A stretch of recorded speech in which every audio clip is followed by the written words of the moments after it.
আল্লাহ তাআলা বান্দার অন্তর থেকে একত্রে ইলম উঠায় নেন না, তাহলে আল্লাহ তাআলা কিয়ামতের আগে ইলম কেমনে উঠায় নিবে? নবীজি বলেন, ওয়ালাকিন ইয়াকবিদুল ইলমা বিকবজিল উলামা, বরং আল্লাহ তাআলা আলেমদেরকে উঠিয়ে নেওয়ার মাধ্যমে আল্লাহ ইলম উঠায় নিবে। মুফতি আব্দুস সালাম চট্টগ্রামী রহমাতুল্লাহি আলাইহি এইরকম একের পর এক দেশ বিখ্যাত জগৎ বিখ্যাত আলেমদের কথা বলা যাবে। এই আলেমরা দুনিয়া থেকে চলে গেছে, বলে শাইখুল হাদিস গেছে, কিন্তু ওনার মতো পরিপূর্ণ ব্যক্তিত্ব সম্পন্ন একজন মানুষ নাই। আহমদ শফি চলে গেছে, চেয়ার শূন্য, জায়গা শূন্য, বলে ওনার মতো আহমদ শফি আর নাই। জুনাইদ বাবুনগরী চলে গেছে, বলে ওনার স্থান পূর্ণ করার মতো আরেকজন জুনাইদ বাবুনগরী নাই। জুনাইদ বাবুনগরীর ইলমি বুঝ, আহমদ শফি রহমাতুল্লাহি আলাইহির ইলমি বুঝ, শাইখুল হাদিস রহমাতুল্লাহি আলাইহির ইলমি বুঝ যতটা, বলে এখনকার সময়ে ওনাদের মতো বুঝওয়ালা আলেম আছে নাকি? এইভাবে আলেমদের নিয়ে যাওয়ার মাধ্যমে, তাদের মৃত্যুর মাধ্যমে দুনিয়া থেকে আল্লাহ তাআলা ইলম উঠায় নিয়ে যাবে। এরপরে কি হবে? বলে মানুষেরা জাহেলদেরকে তাদের নেতা বানাবে। যে কোনো প্রয়োজনে মাসলা মাসাইল ওই জাহেল মূর্খদের কাছে জিজ্ঞাসা করবে, ওই জাহেল ফতোয়া দিবে, ওই ফতোয়ার অনুসরণ করবে যারা, তারাও পথভ্রষ্ট হবে, আর ওই জাহেল নিজেও পথভ্রষ্ট হবে। এজন্য কিয়ামতের আগে ইলম উঠে যাবে। তবে উঠবে কেমনে? আল্লাহ তাআলা আলেমদেরকে উঠিয়ে নিয়ে যাওয়ার মাধ্যমে আল্লাহ তাআলা ইলম উঠায় নিবে। তখন কি হবে? বলে তখন ইসলাম হবে এক আনুষ্ঠানিকতা, আর কোরআন শুধু লেখায় থাকবে, বাস্তবিক জীবনে কোরআনের আমল থাকবে। قال رسول الله صلى الله عليه وسلم يوشك أن يأتي على الناس زمان لا يبقى من الإسلام إلا اسمه ولا يبقى من القرآن إلا رسمه। অচিরেই এমন এক সময় আসবে যখন ইসলাম নামে মাত্র থাকবে, ইসলাম শুধু নামে থাকবে, নির্দিষ্ট কিছু কাজকর্মের মধ্যে ইসলাম থাকবে, বাকি কোথাও ইসলাম থাকবে না। না ইসলাম থাকবে মানুষের ব্যক্তিগত জীবনে, না পারিবারিক জীবনে, না সামাজিক জীবনে, না অর্থনৈতিক জীবনে, না রাষ্ট্রীয় জীবনে, বলে ইসলাম কোথাও থাকবে না। একেবারে যা থাকবে নামকাওয়াস্তে থাকবে। নামকাওয়াস্তে নিজেদের মুসলমান পরিচয় দিব ঠিক, কিন্তু প্রকৃত পক্ষে মুসলমানিত্ব থাকবে না। এ খুবই গুরুত্বপূর্ণ কথা শ্রবণ করবার, আমাকেও আপনাদের খেদমতে কিছু কথা বলার সুযোগ তৌফিক যে মহান মনিব দান করেছেন, সে মহান মনিবকে খুশি করার জন্য মোহাব্বতের সাথে কালিমাতুশ শুকর পাঠ করি আলহামদুলিল্লাহ। অগণিত দুরূদ ও সালাম সৈয়দুল আম্বিয়া, আশরাফুল আম্বিয়া, খাতামুল আম্বিয়া, ইমামুল মুরসালিন, রহমাতুল্লিল আলামিন, মুহাম্মদুর রাসূলুল্লাহ সাল্লাল্লাহু আলাইহি ওয়াসাল্লামের উপর আমি আপনাদের খেদমতে পবিত্র কোরআন থেকে একটা আয়াত তিলাওয়াত করেছি ও রাসূল আকরাম সাল্লাল্লাহু আলাইহি ওয়াসাল্লামের অগণিত হাদিস থেকে একটা হাদিস পাঠ করেছি। আল্লাহর কাছে তৌফিক চাই, আল্লাহ তাআলা অল্প সময়ের মধ্যে কিছু কথা বলার তৌফিক দেন, যেগুলো আমাদের সবার দুনিয়া এবং আখিরাতের জন্য কল্যাণকর হয়। সকলে জবান খুলে বলি আমিন। তোমার মাইকই তো সেটিং হয়নি, এই আওয়াজ হইল, এইগুলা বক্স একেবারে এইভাবে দেয়, বক্সেই কর্নারে দিতে হয়, মনিটর হলো সামনে সামনে দিতে হয়, আর তুমি তো চালাইতেই পারতেছো না, আওয়াজ ক্যান ক্যান ক্যান ক্যান করতেছে। সব বন্ধ করো, কোনো একটা মাইক দিছো না, এটা আওয়াজ দাও জোরে, ও বক্স বন্ধ করো, যা পারো না তা আনো, কেন ক্যান ক্যান করে কেন, কোনো আওয়াজ হলো এগুলো। এর আগে আল্লাহ জানে উনি কেমনে কথা কইছে, আমি তো ওনার মতো জোরে কইতে পারব না। এটা কোনো আওয়াজ, ঠকাও কেন মানুষকে, আর পারো না চালাইতে আনো কেন, ডাইরেক্ট সেটে লাইন দিবা। একটা নিয়ে আসে এত বড় চালাইতে পারে না, পাবলিকের কাছ থেকে টাকা নেয় গেলে।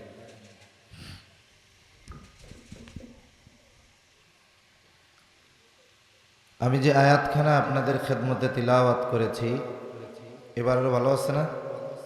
শুনেন তো, সুন্দর আছে। গাড়ি কি ভালো আর দামি হইলে হইব? চালাইতে যদি না পারে, কোটি টাকার গাড়ি দিলে ও রাস্তা না, ও খালের মধ্যে যাবে। আর যদি ড্রাইভার পাকা হয়, 5 গিয়ারের গাড়ির যদি 4টা গিয়ার নষ্ট হয়, ও একটা দিয়ে চালায় ঢাকা চলে যাবে। এজন্য জিনিস ভালো আছে, কিন্তু পাইলট ভালো না, ওর নড়াচড়া দেখে আমি বুঝে গেছি। তো যে আয়াতখানা আপনাদের খেদমতে তিলাওয়াত করেছি, এই আয়াতের মধ্যে আল্লাহ সুবহানাহু ওয়া তাআলা গায়েব সম্পৃক্ত গুরুত্বপূর্ণ 5টি বিষয়ের কথা উল্লেখ করেছেন। কয়টি বিষয়? 5টি বিষয়। এই 5টি বিষয়কে কোরআনুল কারীমের অন্য আরেক আয়াতে মাফাতিহুল গায়েব, অদৃশ্যের বা গায়েবের চাবিসমূহ হিসাবে অভিহিত করা হয়েছে। মুফাসসিরিনে কেরাম বলেন, পৃথিবীতে যত গায়েব সম্পৃক্ত বিষয় আছে, সবগুলো কোনো না কোনোভাবে এই 5টি বিষয়ের সাথে সম্পৃক্ত। সর্বপ্রথম আল্লাহ তাআলা গায়েব সম্পৃক্ত যেই বিষয়টার কথা বলেছেন, সেটা হলো কিয়ামত সংগঠিত কখন হবে। প্রথমত, আমরা সকলে কিয়ামত হবে এই ব্যাপারে সবাই বিশ্বাস করি। জোরে বলেন, করি। কিয়ামত হলো আখিরাতের গুরুত্বপূর্ণ একটি অংশ। ছোটবেলায় আমরা যখন মক্তবে গেছি, মক্তবে ছুটি হওয়ার 10-15 মিনিট আগে কোরআন শরীফ পড়ুক, কায়দা পড়ুক, সিপারা আমপারা যা পড়ে পড়ুক, ছুটি দেওয়ার 10-15 মিনিট আগে সবাইকে একসাথে বসায়া কিছু জিনিস আমাদের ওই সময় মুখস্থ করানো হতো। যেমন নামাজের জন্য যে জিনিসগুলো লাগবে, সূরা ফাতিহা সহ 4-5টা সূরা, এরপরে আত্তাহিয়াতু, দুরূদ শরীফ, দোয়া মাসুরা, এগুলো সহ কিছু কালিমা আমাদেরকে মুখস্থ করানো হতো। এর মধ্যে একটা কালিমার নাম ঈমানে মুফাসসাল। ঈমানে মুফাসসাল। আমরা সকলে সমস্বরে আওয়াজ দিয়ে মজায় মজায় পড়তাম ওই সময়। যদিও ওই সময় এই পড়াগুলোর গভীরতা, তাৎপর্য, সারমর্ম অনুধাবন করার মতো যোগ্যতা আমাদের ছিল না, বয়স কম। কিন্তু ওই ভাঙা ঘরে, মসজিদে, মক্তবে যেগুলো আমরা পড়েছি, ওইগুলোই হলো আমাদের দুনিয়া আখিরাতের সফলতার সবচাইতে গুরুত্বপূর্ণ বিষয়।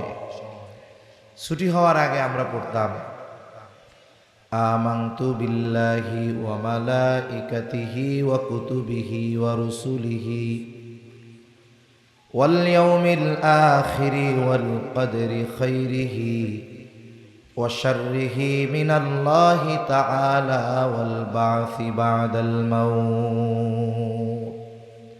7টি কালিমার ব্যাপারে আমরা ঈমান আনার স্বীকৃতি দিতাম। আমরা বলতাম, আমানতু বিল্লাহ, আমি ঈমান এনেছি আল্লাহ তাআলার উপর, ওয়া মালাইকাতিহি, ঈমান এনেছি তার ফেরেশতাগণের উপর, ওয়া কুতুবিহি, কিতাব সমূহের উপর, ওয়া রুসুলিহি, রাসূলগণের উপর, ওয়াল ইয়াউমিল আখিরি, পরকালের উপর। 6 নম্বরে বলতাম, অল কদরি খাইরিহি ওয়া শাররিহি মিনাল্লাহি তাআলা, যে ঈমান আনলাম তাকদীরের ভালো মন্দ সব আল্লাহর তরফ থেকেই হয়। ওয়াল বা'সি বা'দাল মাউত, ঈমান এনেছি মৃত্যুর পরে পুনরুজ্জীবিত হওয়ার পর। 7টি কালিমা আমরা ঘোষণা দিতাম এগুলোর উপরে ঈমান আনার। এগুলো হলো ঈমানের ভিত্তি। এগুলো কিসের ভিত্তি? জোরে কোন? ঈমানের ভিত্তি। হাদিসের মধ্যে আসছে 6টা, এই জায়গায় পড়িত 7টা। এর মধ্যে 2টা হলো এমন 2 in 1, একের মধ্যে 2। ওয়াল ইয়াউমিল আখিরি আর ওয়াল বা'সি বা'দাল মাউত, এই দুইটা হলো একের মধ্যে দুই, তাহলে এই দুইটা মিলে একটা, আরো বাকি আছে পাঁচটা, সর্বমোট হলো ছয়টা। এই ছয়টা হলো ঈমানের ভিত্তি। বলে এই ছয়টার মধ্যে একটা হলো আখিরাতের উপরে ঈমান আনলাম। বলে আখিরাত প্রত্যেকটা ব্যক্তির মৃত্যুর পর থেকে নিয়ে তার আখিরাত শুরু হয়ে যায়। আমার যখন মৃত্যু হবে আমার আখিরাত শুরু, যার মৃত্যু হয় তার আখিরাত শুরু। আখিরাতের অন্যতম গুরুত্বপূর্ণ অন্যতম একটি বিষয় হলো কিয়ামত। আখিরাত প্রত্যেকটা ব্যক্তির মৃত্যুর সাথে সাথে শুরু হয়ে যায়। আর কিয়ামত যেটাকে আমরা বুঝি, যেই দিন আকাশ খসে পড়বে, পাহাড়গুলো তুলোর ন্যায় উঠতে থাকবে, গোটা পৃথিবী ধ্বংস হয়ে যাবে, ওই দিনটাকে আমরা বলি কিয়ামতের দিন। ওই কিয়ামত সংগঠিত হবে। বলেন তো এ ব্যাপারে কোনো সন্দেহ আছে নাকি? কিয়ামতের উপরে ঈমান আনতে হবে, কারণ কোন ব্যক্তি যদি আখিরাত সম্পৃক্ত কোনো বিষয়ের উপরে অবিশ্বাস বা মিথ্যা প্রতিপন্ন করে, আখিরাতের সাথে সম্পৃক্ত বিষয়, যেমন কেউ যদি জান্নাত অস্বীকার করে, কেউ যদি জাহান্নাম অস্বীকার করে, কেউ যদি মিজান অস্বীকার করে, কেউ যদি কিয়ামত অস্বীকার করে, মরার পরে আবার জীবিত হতে হবে এটা যদি অস্বীকার করে, এক কথায় আখিরাত সম্পৃক্ত কোনো একটি বিষয়ে যদি অস্বীকার করে সে বেঈমান, কোনো সন্দেহ নাই। তাহলে আখিরাতের অন্যতম একটি গুরুত্বপূর্ণ বিষয় হলো কিয়ামত। এটা সংগঠিত হবে, আর ওই দিন মানুষকে আল্লাহ তাআলা দুনিয়ার কাজের পূর্ণ প্রতিদান দিবে। তবে হ্যাঁ, এই কিয়ামত কখন সংগঠিত হবে, আসমান কখন খসে পড়বে, ইসরাফিল আলাইহিস সালাম সিংহায় কখন ফুৎকার দিবে, এই সময়ের খবর, এই সময়ের জ্ঞান দুনিয়ার কারো কাছে নাই, একজনের কাছে আছে। তিনি কে? আল্লাহর কাছে এই খবর আছে, ইলম আছে, আর কারো কাছে নাই। কিয়ামত কখন সংগঠিত হবে এই খবর, এই ইলম নবীজিরও নাই। জিবরাইল আলাইহিস সালাম ওহীর বাহক, তিনিও জানেন না কিয়ামত কখন সংগঠিত হবে। এজন্য আল্লাহ জানায় দেন, ইন্নাল্লাহা ইনদাহু ইলমুস সাআ, আল্লাহ তাআলার কাছেই কিয়ামতের ইলম। আমাদের দেশে কিছু ভাই আছে যারা নবীজিকে মোহাব্বত করতে করতে এমন এক পর্যায়ে চলে যায় যে আল্লাহর সমকক্ষ হিসাবে দাঁড় করায় দেয়। ওই ভাইগুলো নবীজিকেও আলিমুল গায়েব বলে, আর যারা নবীজিকে আলিমুল গায়েব বলে না, ওই ভাইগুলো তাদেরকে নবীর দুশ্মন বলে গালি দেয়। আছে না নাই বলেন? আছে। অথচ কিয়ামত সংগঠিত কখন হবে নবীজি জানেন না। একটা প্রসিদ্ধ হাদিস আছে, হাদিসকে বলা হয় হাদিসে জিবরিল, আর এক নাম হলো উম্মুস সুন্নাহ। লম্বা হাদিস। জিবরাইল আলাইহিস সালাম মানবাকৃতিতে সাহাবায়ে কেরামকে দ্বীনের মৌলিক বিষয়গুলো শিক্ষা দেওয়ার জন্য নবীজির কাছে আসছেন। অনেকগুলো প্রশ্ন করেছেন, ইসলাম কি, ঈমান কি, ইহসান কি।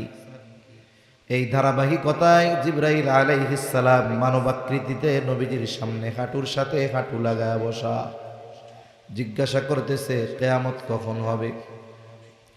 নবীজি সাল্লাল্লাহু আলাইহি ওয়াসাল্লাম জবাব দিলেন, মাল মাসউলু আনহা বিআ'লামা মিনাস সাইল। নবীজি জানা দিলেন, মাল মাসউলু আনহা বিআ'লামা মিনাস সাইল, এই ব্যাপারে যাকে জিজ্ঞাসা করা হয়েছে তিনি জিজ্ঞাসা করনেওয়ালার চাইতে বেশি জানেন না। নবীজি তো তারে চিনছে যে এই যে ফেরেশতা জিবরাইল আলাইহিস সালাম, তার মানে জিবরাইল আলাইহিস সালামও জানেন না, নবীজিও জানেন না যে কিয়ামত কখন সংগঠিত হবে। তবে কিয়ামতের কিছু আলামতের কথা নবীজি সাল্লাল্লাহু আলাইহি ওয়াসাল্লাম আমাদেরকে জানায় দিয়েছেন। আমি সেই আলামত সম্পৃক্ত একটি হাদিস আপনাদের খেদমতে পাঠ করেছি। নবীজি সাল্লাল্লাহু আলাইহি ওয়াসাল্লাম এই হাদিসের মধ্যে 6টা বিষয়ের কথা উল্লেখ করছেন। কয়টা বিষয় একটু জবান খুলে বলেন। আপনাদের ঘুম আসতেছে নাকি? আপনাদের নয় না আসে, ওনাদের তো আসতে পারে। তাকবীর দেন সামনে যারা আছেন, নারায়ে তাকবীর। আরো জোরে দেন না, নারায়ে তাকবীর। আওয়াজ ডাইন বাম থেকে আসছে, সামনে থেকে কমই আইছে মনে হয়। এবার সামনে যারা আছেন আপনারা কিছু বলেন না, আপনারা একটু তাকবীর দেন, নারায়ে তাকবীর। এইবার মনে হয়েছে যে আওয়াজ একটু হয়েছে মনে হয়। 6টা বিষয়ের কথা নবীজি এই হাদিসের মধ্যে বলছেন। قال رسول الله صلى الله عليه وسلم لا تقوم الساعة حتى يقبض العلم।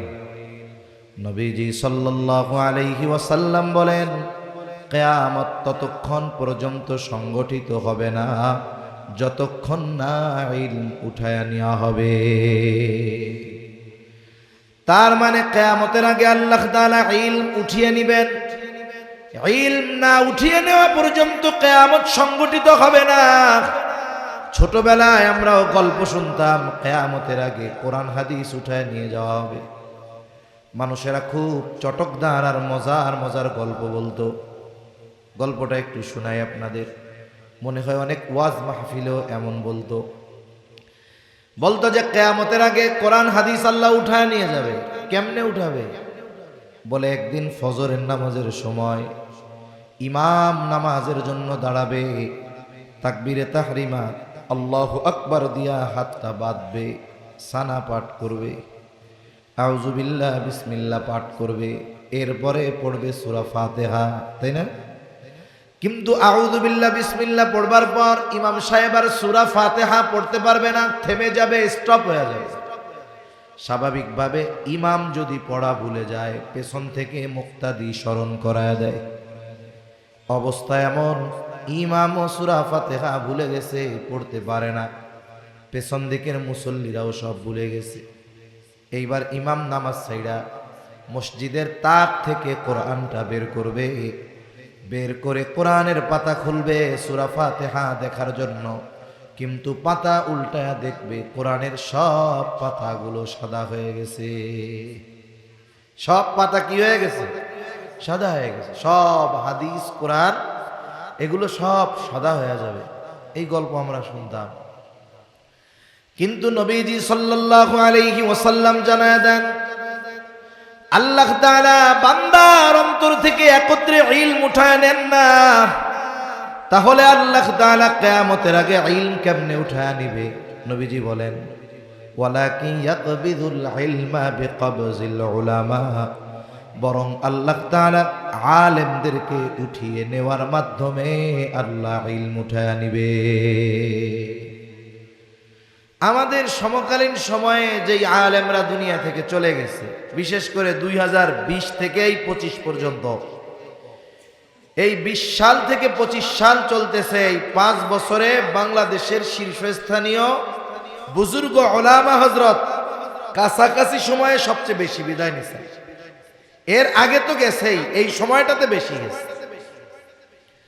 এর আগে যারা গেছেন, শাইখুল হাদিস আল্লামা আজিজুল হক রহমাতুল্লাহি আলাইহি, খতিব উবাইদুল হক রহমাতুল্লাহি আলাইহি, মুফতি ফজলুল হক আমিনী রহমাতুল্লাহি আলাইহি, আহমদ শফিক দামাত বরকাতুহুমুল আলিয়া, জুনাইদ বাবু নগরী রহমাতুল্লাহি আলাইহি, মুফতি আব্দুস সালাম চটগামী রহমাতুল্লাহি আলাইহি। এইরকম একের পর এক দেশ বিখ্যাত জগৎ বিখ্যাত আলেমদের কথা বলা যাবে। এই আলেমরা দুনিয়া থেকে চলে গেছে, বলে শাইখুল হাদিস গেছে, কিন্তু ওনার মতো পরিপূর্ণ ব্যক্তিত্ব সম্পন্ন একজন মানুষ নাই। আহমদ শফি চলে গেছে, চেয়ার শূন্য, জায়গা শূন্য, বলে ওনার মতো আহমদ শফি আর নাই। জুনাইদ বাবুনগরী চলে গেছে, বলে ওনার স্থান পূর্ণ করার মতো আরেকজন জুনাইদ বাবুনগরী নাই। জুনাইদ বাবুনগরীর ইলমি বুঝ, আহমদ শফি রহমাতুল্লাহি আলাইহির ইলমি বুঝ, শাইখুল হাদিস রহমাতুল্লাহি আলাইহির ইলমি বুঝ যতটা বলে এখনকার সময়ে ওনাদের মতো বুঝওয়ালা আলেম আছে নাকি? এইভাবে আলেমদের নিয়ে যাওয়ার মাধ্যমে, তাদের মৃত্যুর মাধ্যমে দুনিয়া থেকে আল্লাহ তাআলা ইলম উঠায় নিয়ে যাবে। এরপরে কি হবে? বলে মানুষেরা জাহেলদেরকে তাদের নেতা বানাবে। যে কোনো প্রয়োজনে মাসলা মাসাইল ওই জাহেল মূর্খদের কাছে জিজ্ঞাসা করবে, ওই জাহেল ফতোয়া দিবে, ওই ফতোয়ার অনুসরণ করবে যারা, তারাও পথভ্রষ্ট হবে, আর ওই জাহেল নিজেও পথভ্রষ্ট হবে। এজন্য কিয়ামতের আগে ইলম উঠে যাবে। তবে উঠবে কেমনে? আল্লাহ তাআলা আলেমদেরকে উঠিয়ে নিয়ে যাওয়ার মাধ্যমে আল্লাহ তাআলা ইলম উঠায় নিবে। তখন কি হবে? বলে তখন ইসলাম হবে এক আনুষ্ঠানিকতা, আর কোরআন শুধু লেখায় থাকবে, বাস্তবিক জীবনে কোরআনের আমল থাকবে। قال رسول الله صلى الله عليه وسلم يوشك أن يأتي على الناس زمان لا يبقى من الإسلام إلا اسمه ولا يبقى من القرآن إلا رسمه। অচিরেই এমন এক সময় আসবে যখন ইসলাম নামে মাত্র থাকবে, ইসলাম শুধু নামে থাকবে, নির্দিষ্ট কিছু কাজকর্মের মধ্যে ইসলাম থাকবে, বাকি কোথাও ইসলাম থাকবে না। না ইসলাম থাকবে মানুষের ব্যক্তিগত জীবনে, না পারিবারিক জীবনে, না সামাজিক জীবনে, না অর্থনৈতিক জীবনে, না রাষ্ট্রীয় জীবনে। বলে ইসলাম কোথাও থাকবে না। একেবারে যা থাকবে নাম কাওয়াস্তে থাকবে। নাম কাওয়াস্তে নিজেদের মুসলমান পরিচয় দিব ঠিক, কিন্তু প্রকৃত পক্ষে মুসলমানিত্ব থাকবে না। কোথায় আছে পরিপূর্ণ ইসলাম? ব্যক্তিগত জীবনেও নাই, সামাজিক জীবনেও নাই, রাজনৈতিক জীবনেও নাই। অথচ কবরে আমাদেরকে জিজ্ঞাসা করা হবে তোমার দিন কি? জবাব কি হবে বলেন তো? যদি কবরে জিজ্ঞাসা করবে না দিন কি, ওমা দিন, তোমার দিন কি, জবাব কি হবে? ইসলাম। সবাই জানে। তিনটা প্রশ্ন করবে, এটা মুসলিমও জানে, অমুসলিমও জানে, যে কবরে এই তিন প্রশ্ন করবে। হুজুররা ওয়াজ করে কয়, এটা আমরা শুনছি। দুনিয়ার প্রশ্নের জবাব লেখাপড়া করলে দেওয়া যায়। যেই ছাত্র লেখাপড়া করে বলে পরীক্ষার হলে প্রশ্নের জবাব দিতে পারে। আবার কত ছাত্র আছে পরীক্ষার হলে যায় লেখাপড়া না কইরাও পাস করে, করে না? আর একজনেরটা দেখা করে, অথবা নকল করে করে। তার মানে দুনিয়ার প্রশ্নের জবাব লেখাপড়া করলে দেওয়া যায়, কিন্তু কবরের প্রশ্নের জবাব মুখস্থ করলে দেওয়া যাবে না, নকল নিয়ে গেলেও দেওয়া যাবে না। কারণ কবরের তিন প্রশ্নের জবাব মুখস্থ আর লেখাপড়ার সাথে নয়, বরং ওই তিন প্রশ্নের জবাব মানুষের দুনিয়ার আমলের সাথে সম্পৃক্ত। যে ব্যক্তি দুনিয়ায় ইসলাম পরিপূর্ণ মেনে চলবে, সে যদি বধিরও হয়, বধির কানে শুনে না, আপনাদের এলাকায় কি কয়? বয়রা, বয়রা। এ যদি বয়রাও হয়, জীবনে কোনোদিন কানে শুনে নাই যে কবরে এই তিন প্রশ্ন করা হবে, কিন্তু ইশারা ইঙ্গিত দিয়া ওরে বোঝানো হয়েছে ইসলাম মতো চলতে হবে। ও এখন ইসলাম মতো চলে, পরিপূর্ণ জীবনে চেষ্টা করে ইসলাম মেনে চলার। ও শোনেও নাই কবরে ওই প্রশ্ন করা হবে। কবরে গেছে, এইবার তারে ওই প্রশ্ন করছে, ও সুন্দর মতো জবাব দিবে, আমার দিন হলো ইসলাম। কিন্তু যারা ইসলাম মানে নাই, ইসলামের বিরুদ্ধাচরণ করেছে, ইসলামকে একটা আনুষ্ঠানিকতায় রূপান্তর করেছে, এই মানুষগুলো নকল নিয়ে গেলেও কবরে জবাব দিতে পারবে। মনে রাখতে হবে কবরের জবাব এটা হলো আলমে বরজখে আমার অবস্থা কি হবে, এই প্রশ্নের উত্তরের উপরে নির্ভর করতেছে। আখেরাতের প্রথম ঘাঁটি তো কবর, পরবর্তীতে কি হবে সেটা তো পরের হিসাব। কিন্তু এই দীর্ঘকাল যে আলমে বরজখে থাকতে হবে, ওই জায়গায় কেমন আমার জন্য ব্যবস্থাপনা, এটা নির্ভর করে এই তিন প্রশ্নের উপরে। এই জন্য আমরা আমাদের জীবনকে ইসলামের আলোকে সাজাবো, বলেন ইনশাআল্লাহ। আল্লাহ আল্লাহ তৌফিক দান করেন। এখন ইসলাম কোথায় আছে? যেমন সামাজিকভাবে ইসলাম নাই, বিবাহের অনুষ্ঠানে ইসলাম আছে নাই, একেবারে শুরু থেকে নিয়ে শেষ পর্যন্ত সব অমুসলিমদের কালচার। 2-3 মিনিট খালি মুসলমানদের কালচার থাকে। কি থাকে? মসজিদ থেকে হুজুর রে কয়, হুজুর ফোন দিলে আসবেন, এর আগে আইসেন কেন? ও পরিবেশ আপনার না হুজুর। এরপরে হুজুর রে কোনো মতে 2 মিনিটের জন্য ডাক দিয়া কয়েক সেকেন্ডের মধ্যে ইজাব কবুল কমপ্লিট। বিবাহ পড়াইতে কি 5 ঘন্টা লাগে নাকি? 2 মিনিটে খতম। 2 মিনিট পরে হুজুর কয়, আপনি হুজুর রে কয়, আপনি যান গা, এই পরিবেশ আপনার না হুজুর, চলে যান চলে যান। তার মানে গোটা বিবাহ অনুষ্ঠানের মধ্যে ওই 2 মিনিট আছে মোটামুটি ইসলামের আলোকে করে। ওইটাও যদি হুজুর ছাড়া চালানো যাইতো, চালানো শুরু করে দিত। তাহলে ইসলাম পরিপূর্ণভাবে আমাদের অনুসরণ করতে হবে। ব্যক্তি থেকে রাষ্ট্র পর্যন্ত সব জায়গায় ইসলাম আমাদের দরকার। ব্যক্তি জীবনের জন্য আমার দায়বদ্ধতা আছে, রাষ্ট্রীয় জীবনে ইসলাম প্রতিষ্ঠার জন্য কতটুকু প্রচেষ্টা করলাম, এটার ব্যাপারেও আল্লাহর দরবারে জবাবদিহিতার কাঠগড়ায় দাঁড়াতে হবে। ওই যে কোরআন থাকবে, শুধু লেখায় থাকবে, কোরআনগুলো তাকে থাকবে, বলে মানুষ মরে গেলে চতুর্দিকে পড়বে।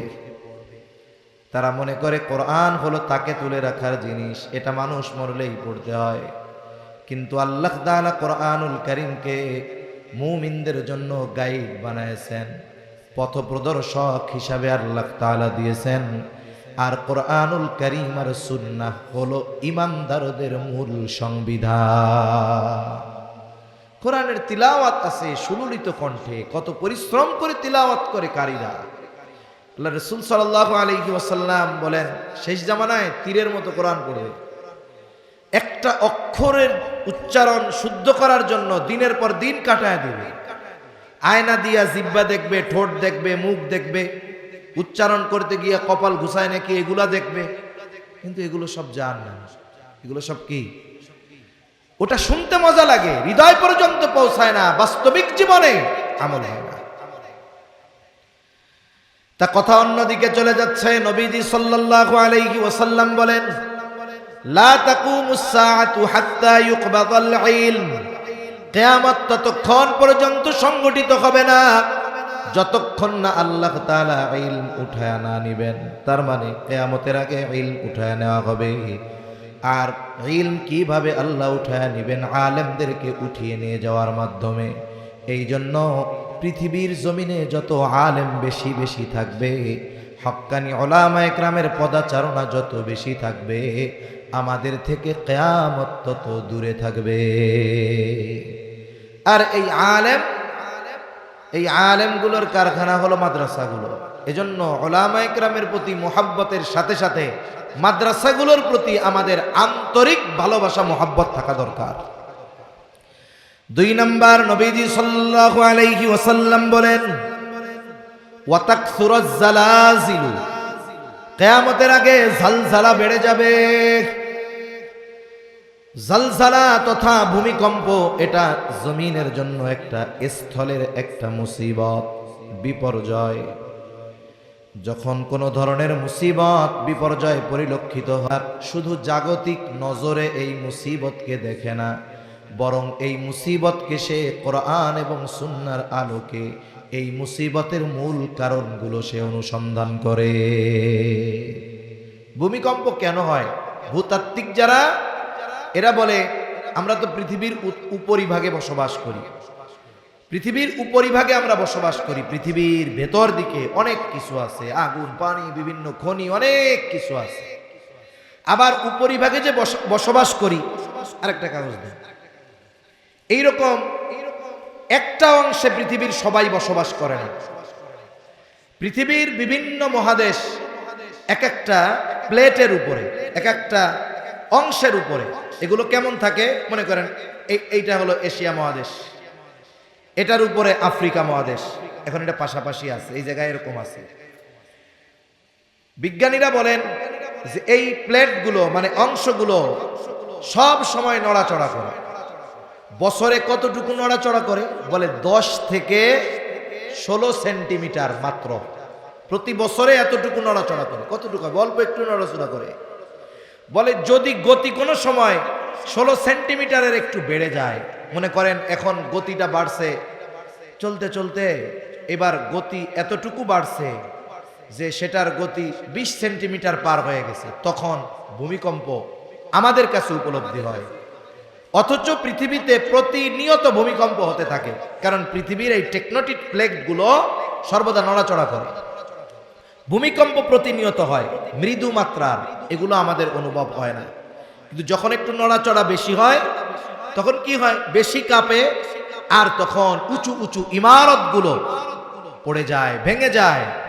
পাহাড়ের মধ্যে অনেক সময় ভূমিধস হয়।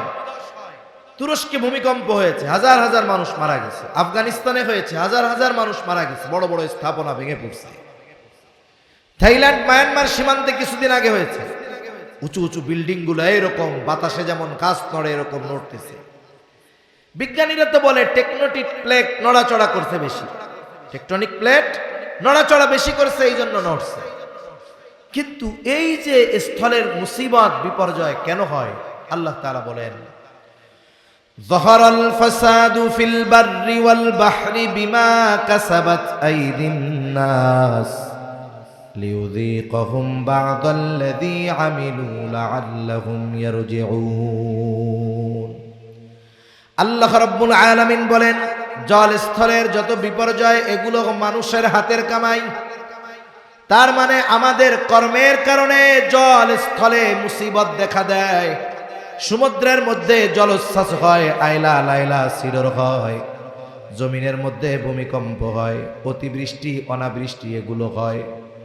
আল্লাহ তাআলা আমাদের পাপের কারণে এইগুলা দেন, তবে আমাদেরকে সমূলে শেষ করে দিতে চান না, বরং এই সামান্য বিপর্যয় দিয়ে আমাদেরকে সতর্ক করে দেন। আল্লাহ তাআলা বলেন, লিউযীকাহুম বা'দাল্লাযী আমিলু লাআল্লাহুম ইয়ারজিউন। আল্লাহ কেন দেয়?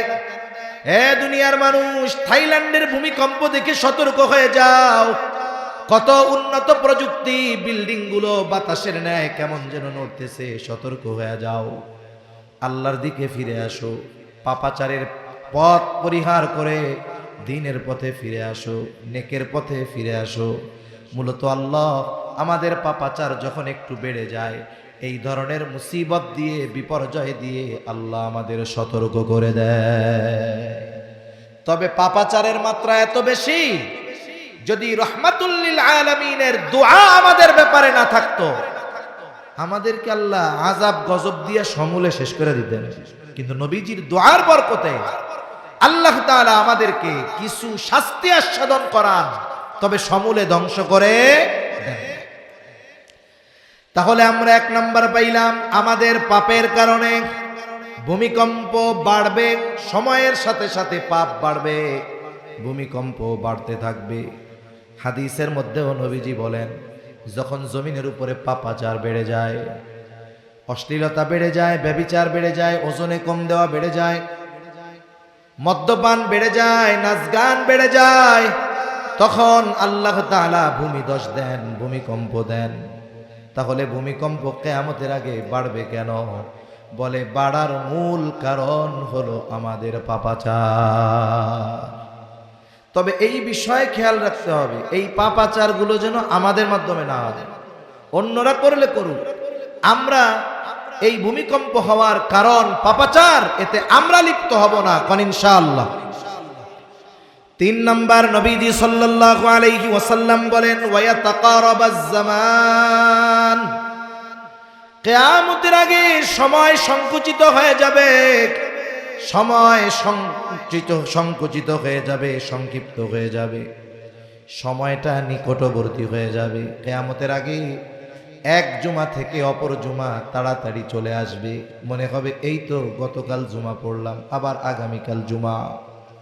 আর এক হাদিসের মধ্যে আসছে, কিয়ামতের আগে যুগ মনে হবে বছরের মতো, বছরকে মনে হবে মাসের মতো, মাসকে মনে হবে সপ্তাহের মতো, সপ্তাহকে মনে হবে দিনের মতো, দিনকে মনে হবে ঘন্টার মতো, ঘন্টাকে মনে হবে সেকেন্ডের মতো।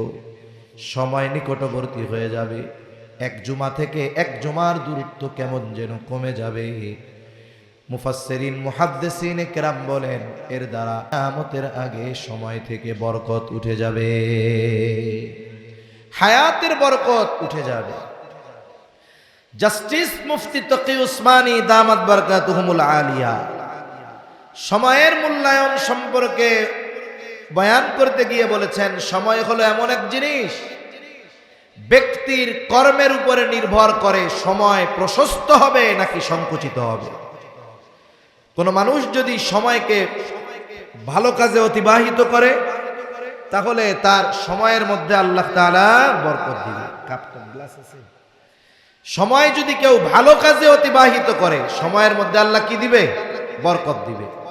আপনারা আরেকবার তাকবীর দেন, ঘুম আসতেছে মনে হয়। নারায়ে তাকবীর, আরো জোরে নারায়ে তাকবীর।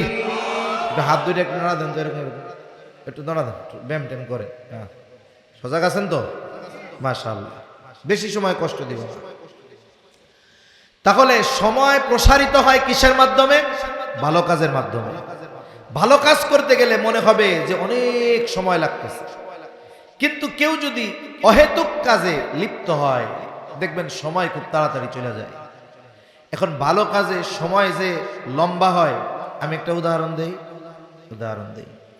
মনে করেন এক মসজিদে ইমাম সাহেব ফজরের নামাজ পড়াইতে সময় লাগে তার 10 মিনিট। কয় মিনিট? এখন এমন এক জামানা প্রত্যেক মসজিদে একেবারে মুসল্লিদের সামনে বরাবর প্রায় মসজিদে ঘড়ি থাকে, থাকে না? এজন্য অসুবিধা কি জানেন? ইমাম সাহেব বয়ান করে জুমার দিন, মনে করেন 1:15 হলো একটা সময়, কিন্তু ঘড়ির কাঁটায় সময় বা ওই যে বোর্ডে সময় দেওয়া আছে যে জুমা 1:15 বা 1:20 সময় দেওয়া থাক, কিন্তু ওই মসজিদে জামাত শুরু হবে কখন এটা ওই ঘড়ির কাঁটার উপরে নির্ভর করে না, ইমামের ইচ্ছার উপরে নির্ভর করে। ঠিক কিনা বলে? কিন্তু যখনই 1:15 বাজবো কেউ কেউ এরকম তাকাইবে, হুজুরের দিকে একবার, ঘড়ির দিকে একবার, আছে না নাই? আবার কতজন করবে কি সুন্দর মতো, যেই হবে আসরের রক্ত নামাজ 4:15-তে, ইমাম সাহেব আসে নাই অথবা বসে আছে, যেই 4:14 উনি দাঁড়ায় যাবে এরকম। আপনারে দাঁড়াইতে কইছে কেডা? ইমামের আগে আপনি দাঁড়ান কেন? এই অধিকার আপনারে কে দিয়েছে? ইমাম যতক্ষণ না দাঁড়াবে নামাজের জন্য, মুসল্লি নামাজের জন্য দাঁড়াবে না। এটাই আদব। ঘড়ি তো সামনে থাকে। এখন ইমাম সাহেব যখন নামাজ শুরু করে এরপরে ঘড়ির দিকে তাকায়, একটা হিসাব আছে।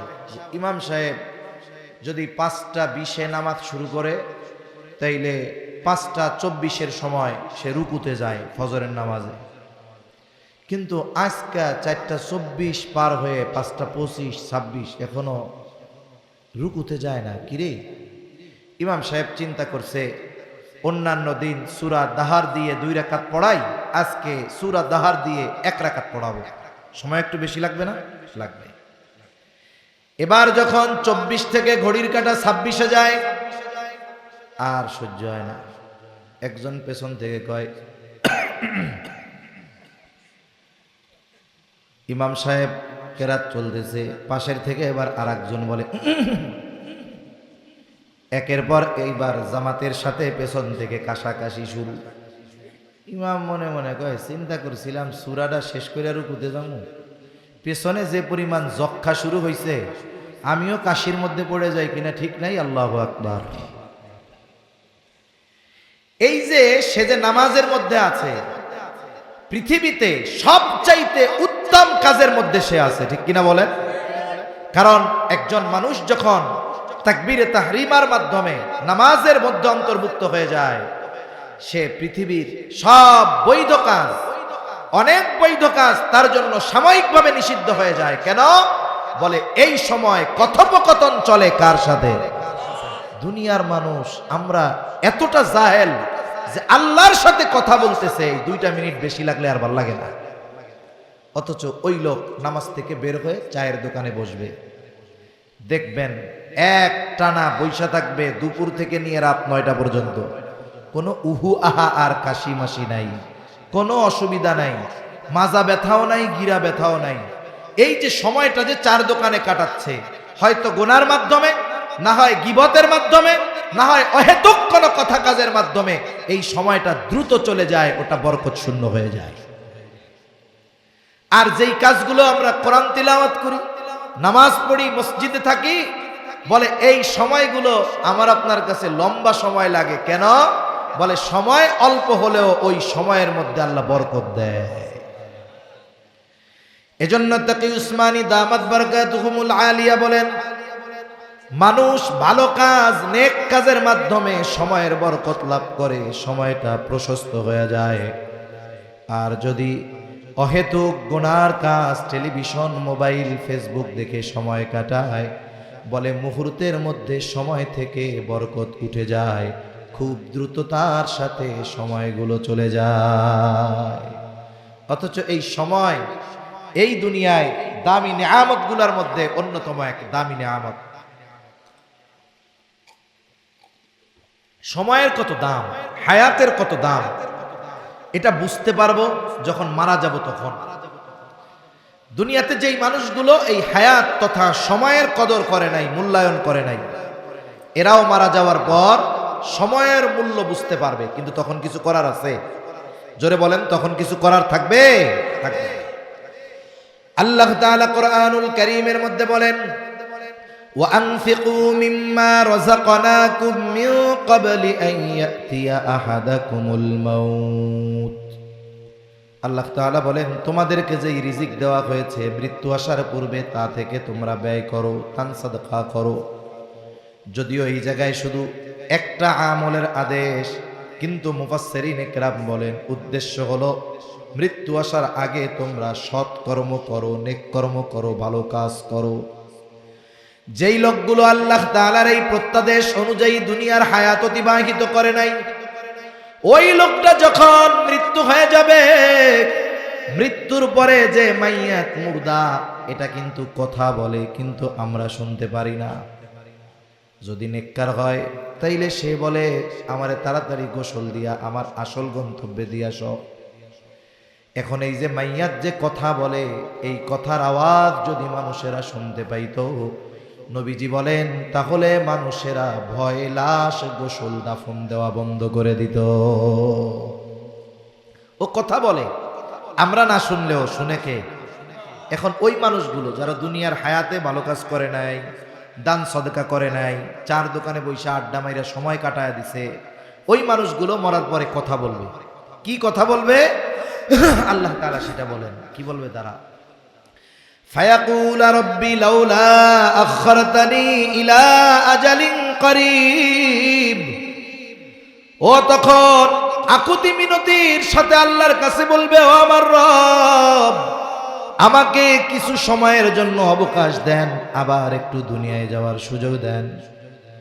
লাউলা আখখারতানি ইলা আজালিন করিব, যদি আমাকে একটু সামান্য সময়ের জন্য অবকাশ দেওয়া হতো, আবার একটু যদি দুনিয়ায় যাইতে দিতেন, আল্লাহ কি করতা? বলে ফাসাদ্দাকা ওয়া আকুম মিনাস সালিহিন, আপনি আমাকে যেই সম্পদ দিয়েছিলেন তা থেকে আমি অকাতরে দান করতাম, এত বেশি নেক কর্ম করতাম যে সৎ কর্মশীলদের অন্তর্ভুক্ত হয়ে যেতাম। আফসোস করে খালি বলবে আল্লাহর কাছে, যদি একটু যাইতে দিতেন দুনিয়ায় আল্লাহ, তাইলে আমি দান সদকা করতাম, ভালো মানুষ হয়ে যাইতাম। এটা বলবে কোন সময়? কোন সময়?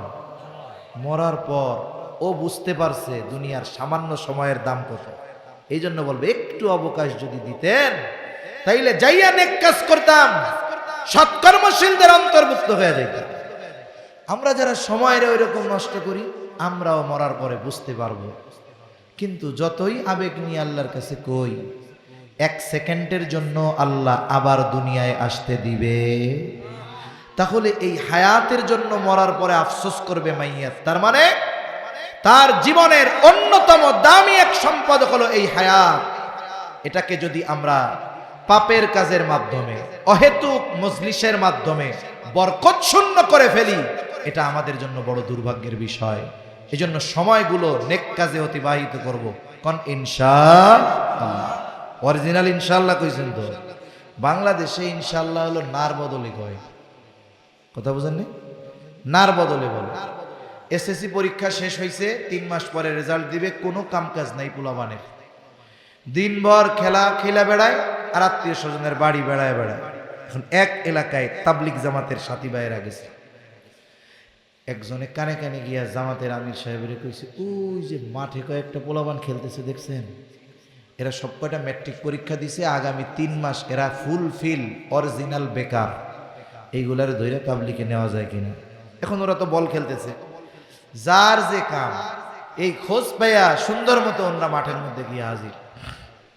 একজনকে ধরছে, পরীক্ষা দিছ, হ্যাঁ কোনো কাজ আছে না, এবার তার তাশকিল করা শুরু করছে। কাজ যেহেতু নাই, সময় আল্লাহ দিয়েছেন, সময়ের হিসাব আল্লাহ নিবে, তা এই সময়টাকে আমরা একটু আল্লাহ রাস্তায় কোরবানি করি। আল্লাহ রাস্তায় শুধু টাকা পয়সা কোরবানি করতে হয় না, শুধু জান আর মাল কোরবানি করলে হয় না, বলে সাথে সাথে এই হায়াত থেকে কিছু সময় আল্লাহ রাস্তায় কোরবানি করতে হয়। তা যেহেতু কোনো ব্যস্ততা নাই, আপনি মুসলমান ঘরের সন্তান, এক কাজ করেন, তাহলে আজকে সন্ধ্যার পরে আমাদের ওইখানে তালিম হবে, ওইখানে আপনি আসেন আর এক চিল্লার জন্য নিয়ত করেন। ও ছেলেটা ভালো মানুষ, ও চিন্তা করতেছে আমি তো যাব না, মুখের উপরে কি বলা যায় যে না না আমি যাইতে যেতে পারব না, বলা যায়? আবার চিন্তা করে যদি বলি যে যাব তাহলে তো ধরা খেয়ে গেলাম। এখন তার উত্তরের অপেক্ষায় দাঁড়ায় আছে, খেলাও বন্ধ, পাশ থেকে কানে কানে একজন যায় কয় ইনশাআল্লাহ ক, নইলে কিন্তু আজকের খেলাধুলা শেষ। যা হবে সেটা পরে, তুই যাস না যাস পরের কথা, আগে ইনশাআল্লাহ কইয়া বাস। এই যে যে ইনশাআল্লাহ বলছে, আসলেই কি ইনশাআল্লাহ বলছে? এটা নার বদলে বলছে। অনেক সময় হয় না, আপনজন প্রিয়জন একজন একজনের কাছে একটা আবদার করছে, ভাই আপনি আমার এই কাজটা কইরা দিয়েন, আপনি তো পারবেন, আপনার তো এই জায়গায় করার মতো সুযোগ আছে। ও মনে মনে চিন্তা করে তোর কাম তো করুম না, আবার চিন্তা করে মুখের উপরে যদি না কই তাহলে তো কাজটা ভালো হবে না, ইনশাআল্লাহ করবো না, এরকম বলে কি বলে না? এই যে দেখেন, এত গুরুত্বপূর্ণ একটি শব্দ, এত গুরুত্বপূর্ণ একটি বাক্য, এটাকে আমরা ব্যবহার করে এটার ওজন আমরা কমায় ফেলতেছি। এজন্য অনেক সময় আমরা যদি কোনো কাউরে বলি, একেবারে দিল থেকেই বলি ইনশাআল্লাহ, তাই হুজুর সত্যি করে কন, হুজুর সত্যি করে কন, ইনশাআল্লাহ কইেন না, সত্য করে কন। হায় হায় হায়, ইনশাআল্লাহ এর চাইতে ভবিষ্যতের বিষয়ে প্রতিশ্রুতি দেওয়ার শক্তিশালী বাক্য আর দুনিয়ায় নেই। নবীজিকে আল্লাহ তাআলা ইনশাআল্লাহ না বলার কারণে ওহী কিছুদিন আল্লাহ তাআলা বিলম্বে পাঠাইছেন, মূলত উম্মতকে শিক্ষা দেওয়া উদ্দেশ্য। কিন্তু কারণ হিসাবে আল্লাহ কি দেখাইছেন, যে ইনশাআল্লাহ না বলার কারণে ওই যে কাফেররা ইহুদিদের কাছ থেকে 3 প্রশ্ন শিখে আসছে, নবীজির কাছে জবাব চাইছে, নবীজি কোথার থেকে জবাব দিবেন? ওহী আসলে জবাব দিবেন। উনি বলছেন ঠিক আছে কালকে। ইনশাআল্লাহ বলেন নাই, এতে গুনাহ হয় নাই, সগীরা গুনাহ হয় নাই, এটাও চিন্তা করার সুযোগ নাই। কিছু ভাই তো আছে নবীদের ত্রুটি বিচ্যুতি হয়েছে এ কথাও বলে, সাহাবায়ে কেরামকে তারা সত্যের মাপকাঠি মানতে নারাজ, তারা এ কথা একেবারে স্পষ্টভাবে বলতে দ্বিধাদ্বন্দ্বের মধ্যে পড়ে না, তারা এ কথা স্পষ্ট বলে যে নবীদের সগীরা গুনাহ হয়েছে, নাউজুবিল্লাহ কয় না। এটা না বলার কারণে সগীরা গুনাহ হয় নাই, তবে ওহী বিলম্বে পাঠিয়েছেন কেন? ইনশাআল্লাহর গুরুত্বটা বোঝানোর জন্য। আমরা উম্মত যেন এই বাক্যটাকে নার বদলে ব্যবহার করে এই বাক্যের অপব্যবহার যেন আমরা না করি। তাহলে 1 নাম্বার আল্লাহর নবী বলেন, লা তাকুমুস সাআতু হাত্তা ইউকবাদাল ইলম, কিয়ামত ততক্ষণ পর্যন্ত সংগঠিত হবে না যতক্ষণ না ইলম উঠায় নেওয়া হবে। ইলম আল্লাহ কিভাবে উঠায় নেবেন? আলেমদেরকে উঠিয়ে নেওয়ার মাধ্যমে। 2 নাম্বার, কিয়ামতের আগে জলজলা ভূমিকম্প বেড়ে যাবে। ভূমিকম্প বাড়ার কারণ কি? বলে পাপাচার বেড়ে যাবে। 3 নাম্বার, সময় বরকত শূন্য হয়ে যাবে, সময় নিকটবর্তী হয়ে যাবে। কেন? বলে সময়ের অপব্যবহার করার কারণে। 4 নাম্বার, নবীজি সাল্লাল্লাহু আলাইহি ওয়াসাল্লাম বলেন ওয়াতাযহারাল ফিতান। এখানে ফিতান ফিতনা দ্বারা উদ্দেশ্য হলো কিয়ামতের আগে সবচেয়ে বড় ফিতনা যেটা, সেটা হলো দাজ্জালের ফিতনা। তবে দাজ্জালের আগমনের পূর্বে একের পর এক ছোট বড় ফিতনা আসতে থাকবে। এই যে কাদিয়ানি মতবাদ, এটা একটা ফিতনা, উম্মতের ঈমান বিধ্বংসী ফিতনা। বলে এই যে কাদিয়ানিরা খতমে নবুয়তকে অস্বীকার করে, তারা আমার আপনার নবীকে শেষ নবী মানে না, গোলাম আহম্মদকে নবী হিসাবে তারা স্বীকৃতি দেয়, সামনাসামনি না বললেও ঘুরায়া ফিরায়া বলে। মানুষ যখন বুঝা গেছে সাধারণ মানুষের সামনে বারবার বলা হচ্ছে, তখন বলে সায়াদ নবী, জিল্লি নবী, বলে অ্যাসিস্ট্যান্ট নবী, নাউজুবিল্লাহ গণ। এই ধরনের বিভিন্ন কথা তারা বলে খতমে নবুয়তকে অস্বীকার করে। এটা বড় এক ফিতনা। আপনাদের এক দাওয়াত দেই, আগামী 15ই নভেম্বর খতমে নবুয়ত সংরক্ষণের এই ঈমানি দায়িত্ব নিয়ে মধুপুরের পীর সাহেব আব্দুল হালিম সাহেব হুজুর সারা দেশের নবী প্রেমিকদের আহ্বান করেছেন সোহরাওয়ার্দী উদ্যানে। জাতীয় আন্তর্জাতিক পর্যায়ের বিজ্ঞ উলামায়ে কেরাম ওইখানে আসবেন, আমাদেরকে খতমে নবুয়ত সম্পর্কে দিক নির্দেশনা দিবেন। সাথে সাথে আমাদের উপস্থিতি, আওয়াজ, গণজামায়াত কাদিয়ানীদের কাফের ঘোষণার দাবি যত বেশি নবীর মুহাব্বতে উপস্থিত হবে, আওয়াজ যত বুলন্দ হবে, রাষ্ট্রের দায়িত্বে যারা আছে তারা হয়তো আমাদের এই দাবি মেনে নিতে বাধ্য হবে। ঠিক কিনা বলেন? এজন্য আপনাদের দাওয়াত, ঈমানের দাবি, নবীর মুহাব্বতে আমরা যদি একটু হাজিরা দেই, আর এটা যদি আল্লাহর জন্য হয়, নবীর মুহাব্বতে হয়, আল্লাহ চাইলে এতটুকু যাওয়া কিয়ামতে আমার আপনার নাজাতের কারণ হতে পারে। কিয়ামতের আগে সবচাইতে বড় ফিতনা হলো দাজ্জালের ফিতনা। নবীজি সাল্লাল্লাহু আলাইহি ওয়াসাল্লাম উম্মতকে ফিতনা থেকে বাঁচার আমল শিখিয়ে দিয়েছেন। নবীজি জানায়া দেন, জুমার দিন যারা সূরা কাহাফের আমল করবে, তিলাওয়াত করবে, আল্লাহ তাআলা তাদেরকে দাজ্জালের ফিতনা থেকে হেফাজত করবে। পুরা সূরা কাহাফ পড়া কষ্ট, মুখস্থ নাই, কমপক্ষে 10 আয়াত। প্রথম 10টা আয়াত আমি আমার জীবনে বেঁচে থাকার জন্য অক্সিজেনের যেমন প্রয়োজন, 5 মিনিট অক্সিজেন যদি না পাই মারা যাওয়া লাগবে, বেঁচে থাকার জন্য শ্বাস প্রশ্বাস যেমন জরুরি, সূরা কাহাফের আমল আমরা আমাদের জীবনের জন্য ওই রকম জরুরি বানায় নিব।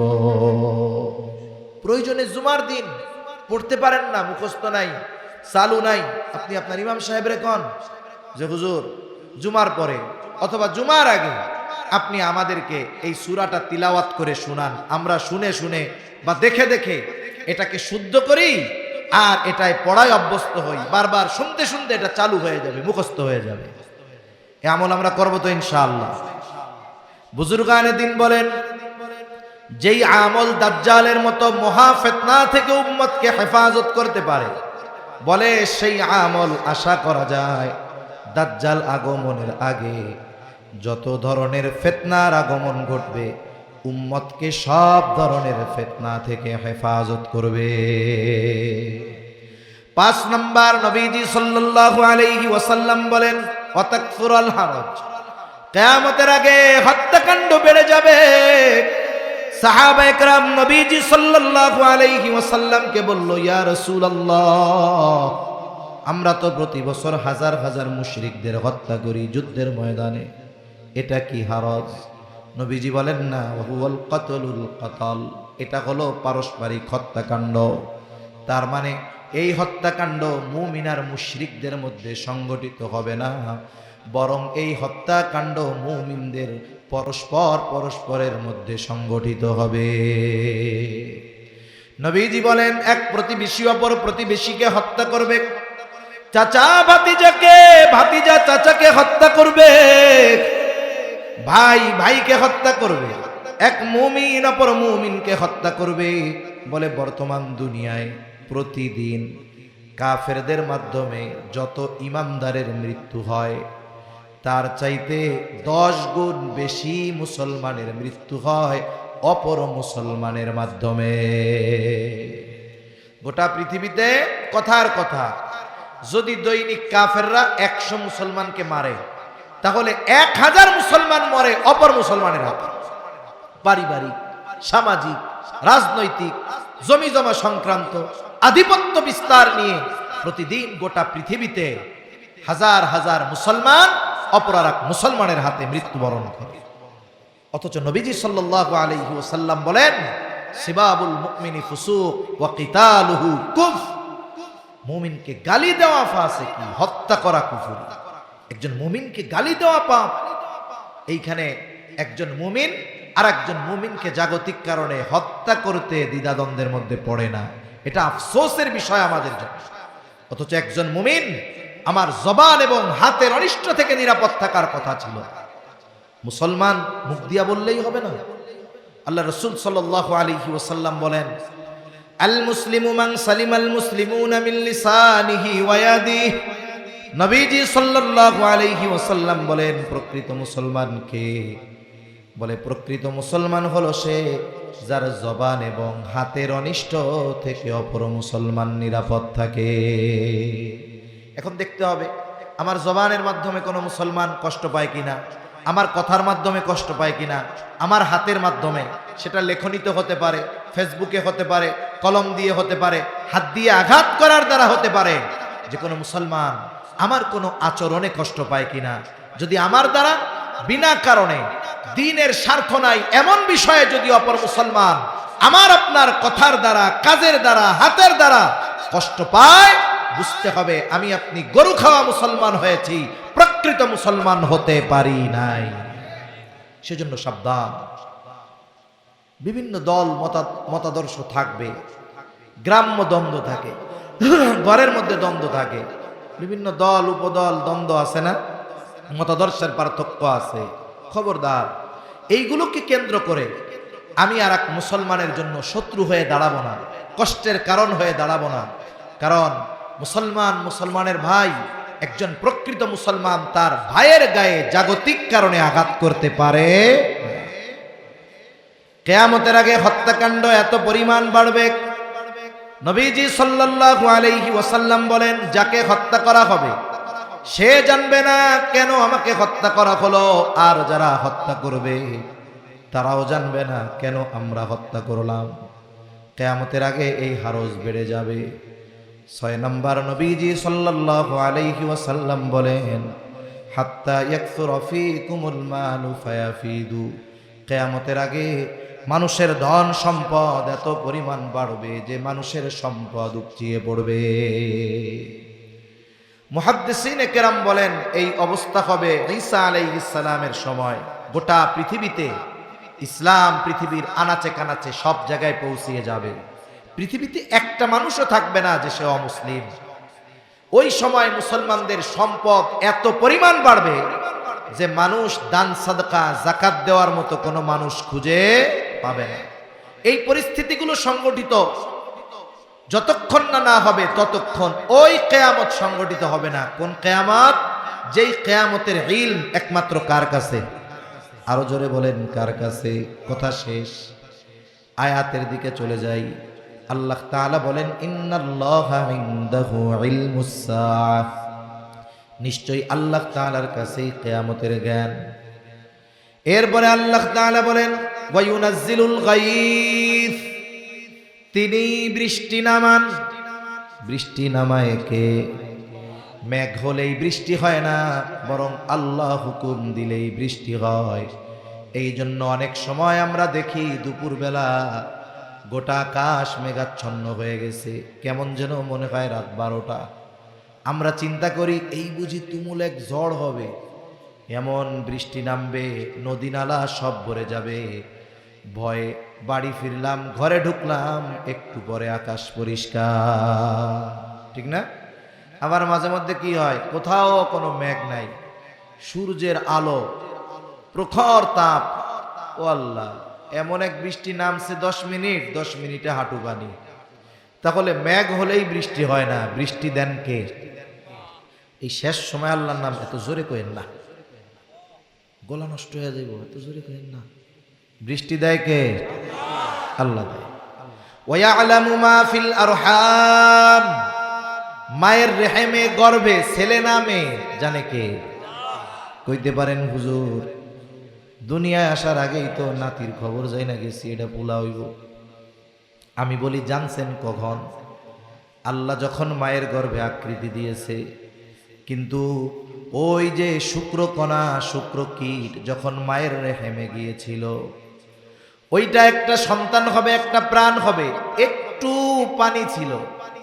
এরপরে আল্লাহ তাআলা মায়ের থেকে চুষে চুষে নিয়ে ওই বিন্দু শুক্রকণাকে একটা রক্তপিণ্ডে তৈরি করেছেন। দুনিয়ার কোন বিজ্ঞান আছে ওই রক্তপিণ্ড রিসার্চ করে বলতে পারবে এটা ছেলে হবে না মেয়ে হবে? আছে? এরপরে আল্লাহ এটারে মাংস টুকরা বানাইছেন। কোন বিজ্ঞান আছে বলবে যে এই গোশতের টুকরাটা ছেলে হবে না মেয়ে হবে? কেউ পারবে না। 4 মাস পর আল্লাহ তাআলা আস্তে আস্তে এটারে গঠন দিয়েছে। যখন 5-6 মাস হয়েছে, এরপরে আল্ট্রাসোনোগ্রামের মাধ্যমে বলা যায় যে মায়ের গর্ভে ছেলে আছে না মেয়ে আছে। এছাড়াও মায়ের গর্ভে যেই সন্তান, এর ভাগ্যে কি আছে, হায়াত কতদিন, দুনিয়ার কেউ জানে? একমাত্র জানে কে? আল্লাহ জানে। এরপরে আল্লাহ তাআলা বলেন, ওমা তাদরি নাফসুম মাযা তাকসিবু গাদা। কেউ জানে না আগামীকাল সে কি উপার্জন করবে। হতে পারে আজকে যে ফকির কালকে সে ধনী, এখন যে ধনী আগামীকাল সে ফকির। ওই যে কবিতায় বলে, নদীর এপার ভাঙে ওপার গড়ে, এই তো নদীর খেলা, সকাল বেলার ধনীর তুই ফকির সন্ধ্যাবেলা। এজন্য মানুষ তার অবস্থার উপরে কখন দরিদ্র আছে ওর চিন্তা করার দরকার নাই যে হায় হায় কি হইব। হতে পারে আগামী দিন সকালবেলা সে কোটিপতি হয়ে যাবে। আর আজকে যে কোটিপতি আছে, অহংকার করার সুযোগ নাই। ক্ষমতার চেয়ারে আছে, অহংকার করার সুযোগ নাই। আগামীকাল হতে পারে রান্না করা প্লেটে খাবার তৈরি করা টেবিলে না খেয়ে পালানো লাগতে পারে। এই জন্য তৈরি থাকতে হবে। যখন দুর্দশায় থাকে সর্বোচ্চ হতাশ হওয়া যাবে না। যখন সুখ স্বাচ্ছন্দ্যে থাকে তখন অহংকারী হওয়া যাবে না। কেননা কেউ জানে না আগামীকাল তার কপালে কি আছে। এরপরে আল্লাহ তাআলা বলেন, ওমা তাদরি নাফসুম বিআইয়ি আরদিন তামুত। কেউ জানে না কোন জমিনে তার মৃত্যু আছে। যখন কোথাও কারো মৃত্যু লেখা থাকে, হাদিসের মধ্যে আসছে আল্লাহ তাআলা ওই ব্যক্তির প্রয়োজন সৃষ্টি করে তাকে ওই জায়গায় নিয়ে যায়। এই 5টি বিষয়কে বলা হয় গায়েবের চাবিসমূহ। এই 5টি বিষয়ের ইলম একমাত্র যার কাছে, তিনি কে? আল্লাহ তাআলার কাছে। আল্লাহ তার কাছেই এই ইলমগুলো। এজন্য আমরা এই পরকালের ব্যাপারে, কিয়ামতের ব্যাপারে, এই বিষয়গুলোর ব্যাপারে দৃঢ় বিশ্বাসী হব। কেন? বলে কিয়ামতের ব্যাপারে যার যত বিশ্বাস গভীর, দুনিয়ার আমল কর্ম তার তত সুন্দর। আল্লাহ সুবহানাহু ওয়া তাআলা আমাদের সবাইকে কথাগুলো বুঝবার তৌফিক দান করেন। সকলে জবান খুলে বলি আমিন। ওয়া আখিরু দাওয়ানা আনিল হামদুলিল্লাহি রাব্বিল আলামিন।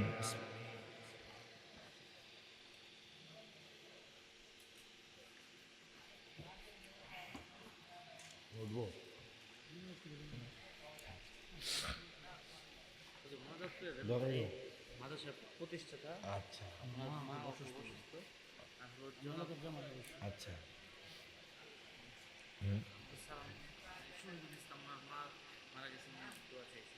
আচ্ছা, আমরা সবাই সবার জন্য দোয়া করব।